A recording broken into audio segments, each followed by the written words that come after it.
Here we are this week to talk about why Clemson is going to make the college football playoffs, why the Golden State Warriors are already in tank mode, and why the Patriots are still the favorites to win the AFC. Greg, tell me why the Clemson Tigers make it into the playoffs. Well, for one, I mean, they're going to walk through the last 4 games on their schedule. Obviously, the 3 remaining games with NC State, Wake Forest, and South Carolina. I don't care that South Carolina beat Georgia. They're not going to beat Clemson. And then, obviously, with the ACC title game, they'll walk through that as well. And, I mean, you talk about the 4 teams that are in front of them. This is such clear... Yeah, I'm seeing this clearly here. It's such clear marketing BS for upcoming games, the reason why they did this. I mean, obviously LSU and Alabama, undefeated, top-tier teams. Ohio State, Penn State, undefeated, top-tier teams, I guess.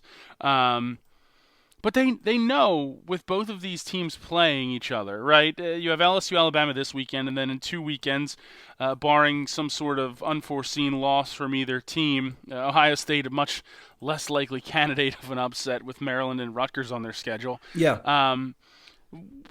2 of these teams are going to have losses, and by the time this all shakes out, there's just no way absolutely no doubt about undefeated Clemson team is in this top 4. I mean, as much as I'd love to be a homer, I know what's coming in 2 weeks for Penn State. Even if they don't blow it this weekend at undefeated Minnesota or next weekend at home against those pesky Indiana Hoosiers, I know what's coming on November 23rd, and it's going to be an ass whooping of, insane proportions. That's just the way this season goes. And as a Penn State fan going on around a decade now, if not just a tiny bit longer, it's you just kind of know that it's coming. So that's where Clemson's going to easily squeak their way right back into the playoff, and there's just no doubt about it. I was sitting here laughing to myself because usually it takes us a little longer to get off topic. And in your initial statement, you started going on a tirade about Penn State. And that just makes me happy. It really does. And I do agree, you should be a little concerned about PJ Fleck and those Golden Gophers this weekend.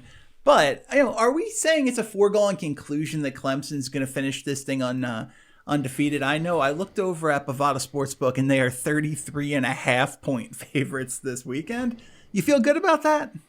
I'm pretty confident. I'm pretty confident. I don't know necessarily about laying the 33.5. It seems like a lot, but Clemson's definitely covered some big numbers this year. They had a miracle cover late in the game at Syracuse, where 4th-string running back broke an 80-yard run with 40 seconds left in the game to cover a very big number. So Clemson's accustomed to it, and I don't think NC State's going to really put up much of a fight. Yeah, Clemson right now sitting at number 5 overall, 9-0, 6-0 in conference. This is a good team, and they had something of a get-right game against Wofford. Kind of a weirdly scheduled game this late in the season against a team like Wofford. That's you don't tend to get those kind of matchups this late. Trevor Lawrence, a real easy 75% completion percentage, 218 through the air for 3 touchdowns. Travis Etienne, just my goodness. This guy's putting up video game numbers week in, week out. 9 carries for 212, just 23.6 yards a carry and 2 scores. That's legitimately what I would strive for in like NCAA 2007 or 2008. Like my goal was always to have at least a minimum of 10 yards a carry, and if I didn't have 10 to 20, I was disappointed. 9 carries and over 200 yards is an absurd yards per carry. Yeah, quick digression. I will say, since you get one, I get one. I was, and we haven't talked about this, I'm super excited about the ruling a couple of weeks ago that's going to allow NCAA players to profit off their likeness, which opens the door for NCAA and NCAA football and NCAA basketball to come back. I would imagine there's like a year or so dev cycle, but we could see NCAA football back on shelves in like 2021. I am like the most excited. NCAA football was always one of my favorite games. Going back a ways, honestly. Just nothing better than that game. From the recruiting aspects of like the dynasty modes and things like that, I love the individual player modes. I forget what Campus Legend was the one in 2008. They always renamed it, and then you could carry that player over into Madden. It actually like made me want to buy both games. NCAA was always actually the one I preferred. Because I also like the amount of teams in it. Like if you're playing with buddies and things like that, it was always something that was a lot of fun. Also, I can't remember the year. I want to say it was 2010. That year, I was untouchable as Texas Tech. I promise you, to this day, I get Graham Harrell in shotgun, and I get Michael Crabtree. I will dominate any single oncomer in that game. I was actually, this is how crazy I am. When that ruling happened, I bragged to my wife for 15 to 20 minutes about how unbeatable I was with Texas Tech in that game. No one wanted any of this business. Not my roommates, not their friends. Yeah. No one had any opportunity to get at me. And it speaks to her strength of character that you guys are still together following that. But accurate. Yeah, very super exciting. Were you a dynasty guy or a, as we call it, campus legend guy first and foremost? I became more of a campus legend guy. I like the dynasty modes. Eventually, the recruiting stuff becomes a little redundant when you're in year like 10. But the campus legend stuff, because you could continuously restart different players, different positions. I love the idea of playing in your last like 3 or 4 high school games.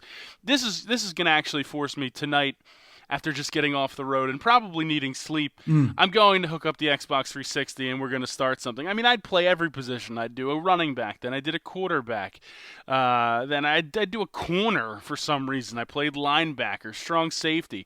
My strong safety at West Virginia, which was like the 3rd player I ever created, was unbelievable. Guy was a tackle machine.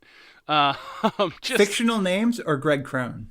Always Greg Cone. Me too. Nuts? Yeah, me too. Always Greg Cone. I appreciate that. I couldn't get enough of the campus legend stuff. And then, I mean, I remember got like the almost the progression that I made them in. That's how many I made. And then eventually I just kind of stuck on running back because it's the one that I think you can make the outside of quarterback, obviously, that you can make the most impact. It's still every play is a little more like there's at least some chance that you're not going to get out and just score a touchdown. With quarterback, you can just run fly routes with your receivers. As long as you avoid the rush, most of the time you're throwing over the top and you're getting a touchdown. Well, in defensive end, you can just destroy an opposing offense. Oh, absolutely. You're in there just disrupting everything. I was always a dynasty guy myself. I never really got into the let's go make a player kind of thing. My goal was to get the single most accurate draft classes I could for Madden, because you got to remember at that time I was running NFL Draft Blitz and all that stuff. Get the single most accurate draft classes for Madden, and then just keep going. And were you a big school guy? Were you a Penn State guy, or did you like the challenge of starting at a smaller school? It really depends. Honestly, it's weird. It depended on the mood I was in when I was starting a new guy. There were a lot of times where, like, when you finish out your high school career and you get your offers, all the different schools, you'd end up with like being like, oh, I'm the 7th string running back at USC. Mm-hmm. It's going to take me half the first season just to gain enough points in the practice mode to become the starter, and it's a lot of time to dedicate to something like that. So a lot of times I would go smaller schools because you can make an impact almost right away. You beat one guy out, it takes maybe you may not miss any games as far as actual play goes, and then you're just kind of ready to go. Yeah, I always liked the idea of taking like a Wofford type school and then, winning your bowl games and stuff like that, getting the stars up. Eventually you're a 5-star school and just you're a lock for the biggest recruits in the country. Just completely changing the future of an entire school.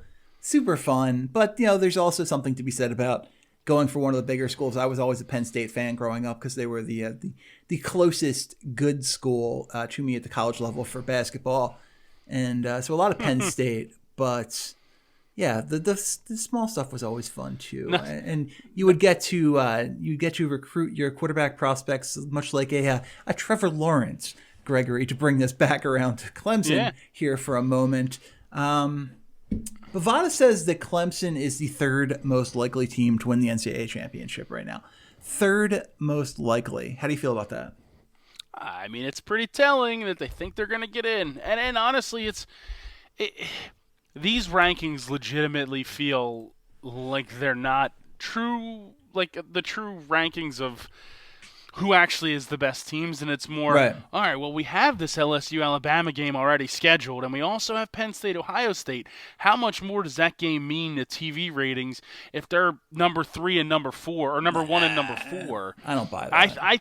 I think the marketing makes a big difference. They're able to play it up even more, and then they're going to get more people tuning in. I know, if I wasn't a fan of either team, and obviously in the Penn State case I am, but if I wasn't a fan in these situations, I would be more apt to tune in knowing that this is a game that could decide a potential playoff spot. I mean, the game has giant ramifications, not only from the fact that one of these teams will leave with a loss, but, I mean, it affects the Big Ten championship. It affects all of that stuff moving forward.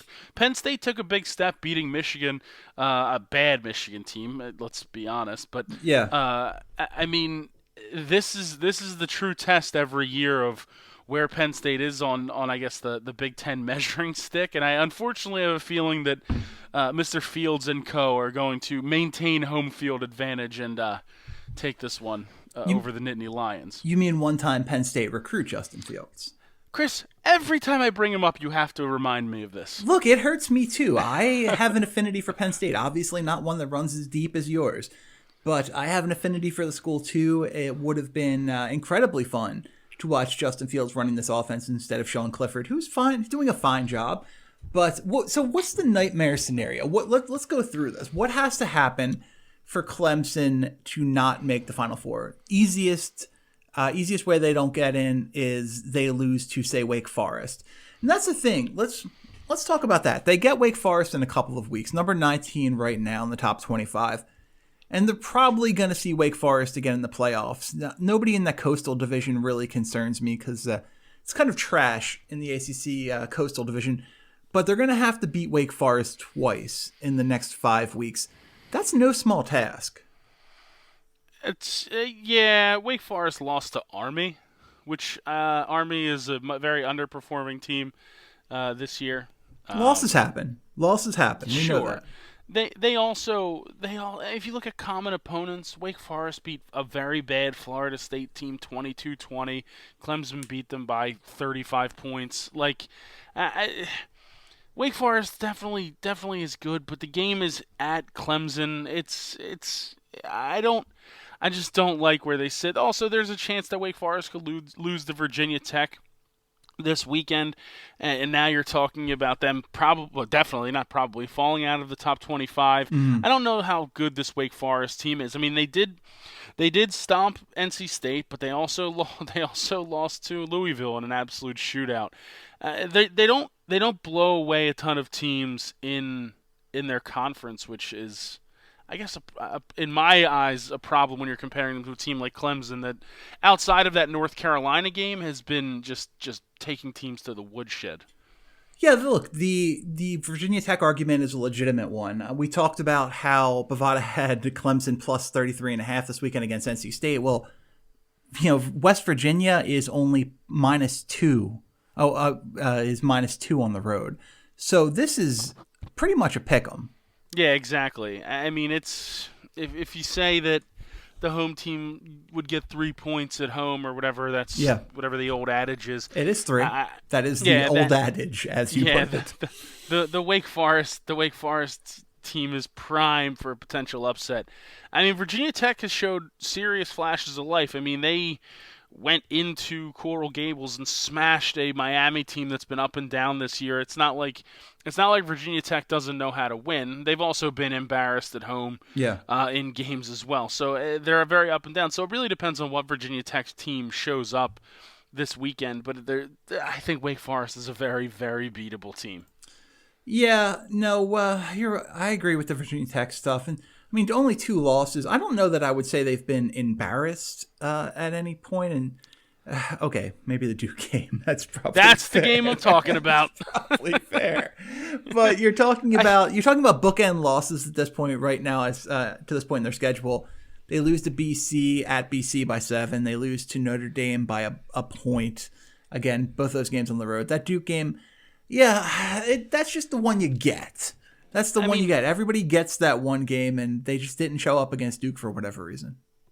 You said they lost to Boston College, right?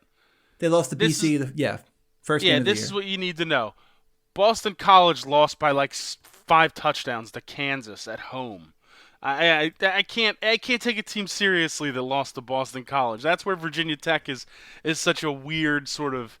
I can't judge them because of games like that. And the Duke game, I think Virginia Tech was somewhere in the neighborhood of 7 to 12-point favorites in that game at home, and just completely didn't show up. So we could see that type of Virginia Tech, or we could see a team that, takes control and beats a top 25 team, which guys look at that. You know that the coaches are talking about that as the week leads up to the game. That plays a factor. Whether they're 22 or number 2, they're going to use that as a rallying point. Look, Gregory, the misinformation you're spewing knows no end. They lost by 3 touchdowns to Kansas, not 5. My apologies.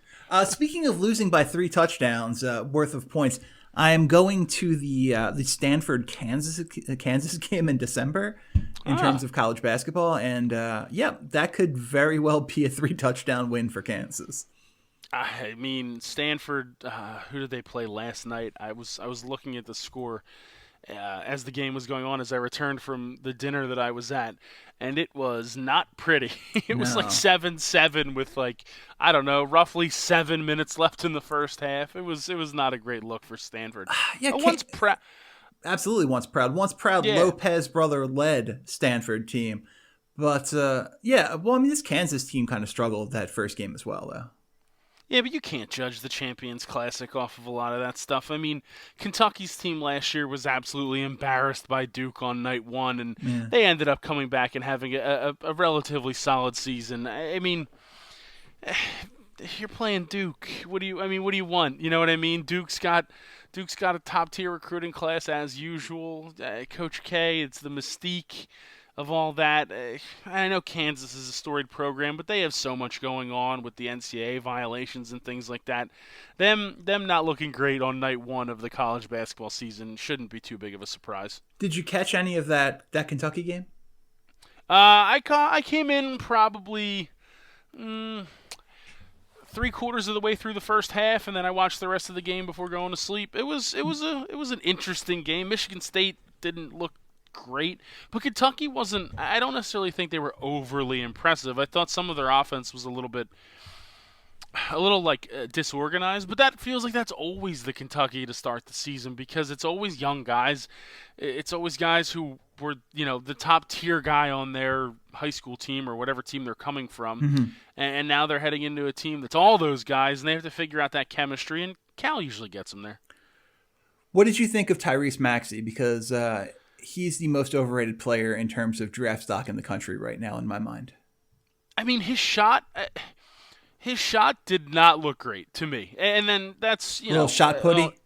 It's weird because there was one shot as the shot clock was expiring. He took like a weird jumping forward 3, and it went in, but you could just tell based on that form, that's the one shot that really sticks out. But even when he was getting set shots from the wing, it wasn't great. And then I had to hear about the next morning. I had SportsCenter on because I had time in my hotel room as I was trying to catch up on emails, and I had to listen to Stephen A. Smith tell me how he's the real deal and he's this and that.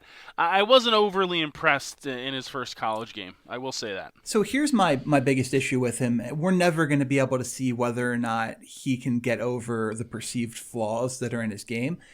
And I am concerned about the fact that I saw him during that game standing next to Ashton Haggins multiple times. Haggins, a guy who's listed as 6'3", and looked about 2 inches taller than Maxey, and that's without the hair. So I think Maxey might be in that 6'1" range. He is going to be purely a shooting guard because he's never going to get to show his ability to play lead guard with Haggins and Quickly there. So how do you draft basically a smaller, better scoring version of Colin Sexton who's not going to prove he can play point guard early in the draft? Because NBA GMs are dumb. I mean, well, that I'll agree with. It's absolutely going to happen because of a couple of different reasons. One is he went to Kentucky, and the NBA loves Kentucky guys because they're always the highest recruits, and those guys that test super high in the recruiting scale always pan out. But there will be a GM that'll talk their way into it. They'll talk themselves into taking him high. I don't necessarily think I'd be thrilled with it if I'm going to be perfectly honest, but it can definitely happen. I think at the end of the day, this is going to turn into a situation like we saw at Kentucky with Malik Monk, where guys were talking about Monk like he could be the third or fourth pick in the draft and ultimately, went in the early teens. I think that's probably what happens to Maxey. Don't see a scenario where he can be justifiably be drafted high without showing a lot more. But let's bookend this Clemson conversation here. We talked about the 3 games left. We talked about how they're going to have to go through the ACC playoffs and beat Wake Forest again. Odds at Bovada, Clemson plus 325, Alabama plus 275, Ohio State plus 225. Where are you putting your money? I mean, I think Ohio State's still the way to go. I just do. And I know they're not the best odds of the ones you listed, but they've just looked like the most complete team on both sides of the ball. Their defense is scary. Their offense, even though the slow start against Wisconsin, they really turned it on. Between Fields and Dobbins, they feel almost unstoppable on the ground. And obviously Chase Young on the defensive side, along with, I can't remember Jeffrey Okudah. Name. Yes, that's who I'm talking about. I mean, they just feel like such a complete team, which is crazy considering all the issues and the coaching change and all that that led into this year. Yeah, they've had some incredibly talented cornerbacks with the Marshawn Lattimores and the Marlon Humphreys and the Marlon Humphrey was Alabama, but Marshawn Lattimores and Denzel Wards and the like. And Jeffrey Okudah is the best cornerback that's been at Ohio State in at least a decade. He's that good. And Chase Young's the best defensive end that's been at Ohio State in at least a decade, and that includes 2 Boses. That's how highly I think of those guys. That defense is crazy good. Yeah, it's going to be interesting to see how that plays out. I guess you're conceding a defeat for your Nittany Lions. It's just I don't think they have enough talent on the offensive end to score enough points to keep up with them. I just don't. Clifford's been a good surprise. He's definitely been better than what I expected.